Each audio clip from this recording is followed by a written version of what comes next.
Hi guys! Hi everyone! Good evening! This is Manay Gina and welcome back sa aking YouTube channel. So guys, another mini vlog for today's video at ang ating pag-uusapan ay walang iba kung hindi si Maris Racal. So guys, alam naman natin na merong show si Maris. Pumunta siya ng Pagadian at grabe ha, ang mga tao talagang sigawan. Dinumog na si Maris, talagang inaabangan. Grabe. Alam din naman kasi natin na Bisaya si Maris. At syempre, madali siyang makagaanan ng loob, no, ng mga taga-Pagadian kasi nga Bisaya din.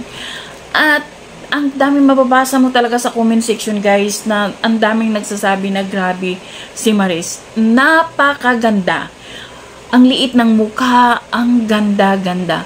Pero makikita din naman talaga natin si Maris sa TV na maliit din naman talaga yung mukha niya at ang ganda-gandang bata naman talaga si Maris. Hindi lang kasi si Maris maganda, talented pa, magaling kumanta, magaling sumayaw at magaling na artista. Kaya nung kumanta si Maris, grabe talagang alam mo yung sigawan ng mga tao, hiyawan ng mga tao na grabe. Makikita mo talaga sa kanila kung paano, alam mo yung napakasaya nila na pumunta si Maris doon sa kanilang lugar. At grabe, di mo maisip, di mo, alam mo yun yung, di mo maiwasan na mapahanga din.